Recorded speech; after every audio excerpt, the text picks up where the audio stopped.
Everyone has to be invested in what's happening with the dog. So make sure everybody knows the rules. All right. So the first few weeks, there are a lot of no's happening. So no off leash walking. We talked about this yesterday. They've got to have a short leash. You've got to have the leash on all the time. You put the leash on before you even open the door, and they're leashed constantly. And they're not even really going for a walk yet. All you're doing is going out and toileting at this point. No running. That's why you need to have that short leash on. Dogs love to run. They want to take off. They don't have the same kind of precautions and self-preservation that humans do. So if you or I had just had a big knee replacement, we wouldn't even think about running. But because we go, oh my God, I'm going to be pain. We think about what could happen if we do this. Dogs don't do that, right? They see something, they take off. So we really, really want to make sure they're not doing any running. And that includes running in the house too.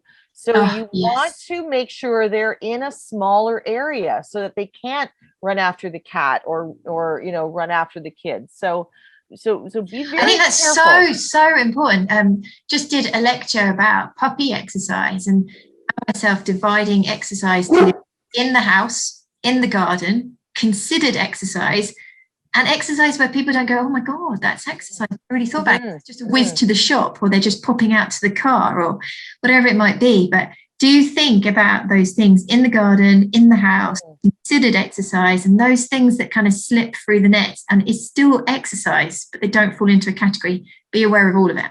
That's right. And even on a short leash, a dog can get up into like a lunge, right? And a kind of a jump. So we want to make sure, even if you're just going out like to get the mail and it's literally 2 feet from, make sure you've got a leash on, because you just do not know what that dog might do. And you do not want to go through any complications of surgery. We're trying to make sure there's no infection. We're trying to make sure there's no complications. You don't want to go through this phase again with your dog, because this is the hardest phase.